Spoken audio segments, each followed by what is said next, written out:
नमस्कार YouTube family, cook with Sonali मराठीजमध्ये तुम्हा सर्वांचे खूप खूप मनापासून स्वागत। तर आज आपण अगदी चटपटीत असा एक पदार्थ बनवणार आहोत। बऱ्याच जणांना पालक ही अजिबात आवडत नाही, तर आज आपण त्याच पालकपासून छान असे कटलेट बनवणार आहोत। हे जर कटलेट तुम्ही घरी एकदा बनवलात तर न पालक आवडणारेही अगदी पुन्हा पुन्हा मागून हे कटलेट खातील, 100% खात्री आहे। तर इथे मी रेसिपी संपूर्ण टिप्ससह तुमच्यासोबत शेअर केलेली आहे। व्हिडिओ कुठेही स्किप न करता संपूर्ण रेसिपी तुम्ही इथे पहा। हे कटलेट किती आतमधून सुरेख दिसत आहेत। तर तुम्ही हे सॉस सोबत सर्व करू शकता। चला तर रेसिपीला सुरुवात करूया।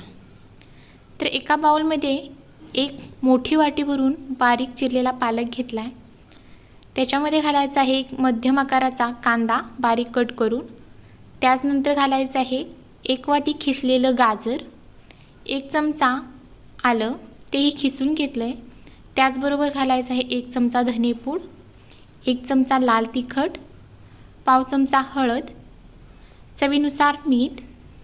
त्याचबरोबर अर्धी वाटी पोहे स्वच्छ निवडून धुवून घेतलेत आणि ते घालायचे आहेत।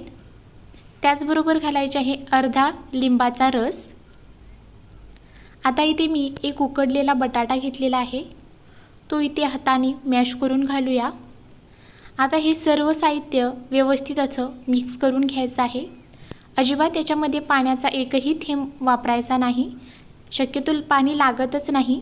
तर इथे तुम्ही पाहू शकता अगदी एकजीव असं हे पीठ मळून तयार झालेलं आहे। तर आता आपण याचे छोटे छोटे कटलेट बनवायला घेऊया। तर तुम्हाला कटलेट जितका छोटा मोठा हवा असेल त्या पद्धतीने तुम्ही इथे थोडासा याच्यातला गोळा घ्यायचा आहे आणि पहा या पद्धतीने एका हाताने असा प्रेस करत करत आपल्याला छान असा कटलेटचा आकार देऊन घ्यायचा आहे। गोळा एकदम छान बनला गेला की दुसऱ्या हाताच्या तळहातावरती ठेवून आपल्याला ह्याला छान असा कटलेटचा आकार देऊन घ्यायचा आहे। आणि तुम्ही इथे पाहू शकता किती सुरेख हे कटलेट बनले गेलेले आहे। तुम्हाला जर बटाटा वापरायचा नसेल तर याच्यामध्ये तुम्ही बेसनाचा वापरही करू शकतो। आता बनवलेले कटलेट एका प्लेटमध्ये काढून घेऊया। तर याच पद्धतीने संपूर्ण जे कटलेट आहेत ते आपण बनवून घेतलेत आणि ते पहा किती सुरेख हे कटलेट दिसत आहेत।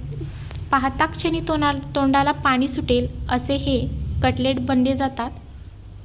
तर आता आपण हे फ्राय करायला घेणार आहोत।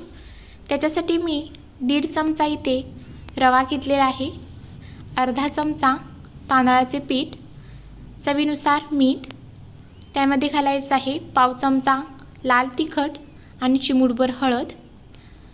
लाल तिखट आणि हळद नाही घातली तरी चालेल। आता सर्व व्यवस्थित मिक्स करून घेऊया आणि आता आपण जे कटलेट बनवलेत ते ह्या रव्यामध्ये असे कोट करून घ्यायचे आहेत। पहा किती दिसायला सुंदर दिसत आहेत, चवीला तर अप्रतिम लागतात। याच पद्धतीने संपूर्ण कटलेट आपल्याला असे रव्यामध्ये कोट करून घ्यायचे आहेत। आता फ्राय करण्यासाठी पॅन गरम करून घेतला आहे, त्याच्यामध्ये जास्त नाही फक्त 2 चमचे तेल घातलं आहे। तेल गरम झालं की त्याच्यामध्ये संपूर्ण असे कटलेट जे आहेत ते घालून घेऊया। कटलेट घातल्यानंतर आपल्याला मंद आणि मीडियम आचेवर आपल्याला हे कटलेट फ्राय करून घ्यायचे आहेत।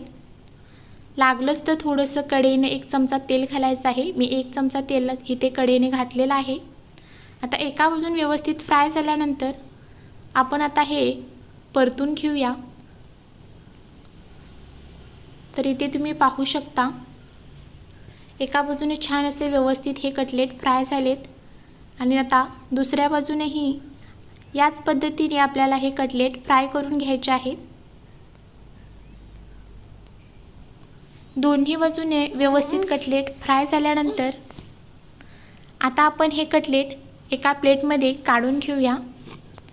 तर इथे तुम्ही पाहू शकताय किती सुरेख असे हे कटलेट दोन्ही बाजूने व्यवस्थित असे फ्राय झालेले आहेत। आता आपण हे एका प्लेटमध्ये काढून घेऊया। तर याच पद्धतीने आपल्याला उरलेले संपूर्ण कटलेट बनवून घ्यायचे आहेत। तर इथे आपले छान असे पालक कटलेट तयार झालेले आहेत। तुमच्या घरी कोणाला पालक खायला आवडत नसेल तर त्यांना असे हे पालक कटलेट नक्की करून घाला.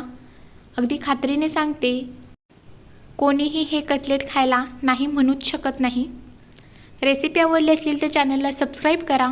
त्याचबरोबर बेल आयकनचे बटन दाबा, म्हणजे अशा छान छान रेसिपींचे नोटिफिकेशन तुम्हाला मिळत जाईल आणि अशा छान छान रेसिपी तुम्हाला पाहता येतील. जास्तीत जास्त लोकांपर्यंत व्हिडिओ शेअर करा.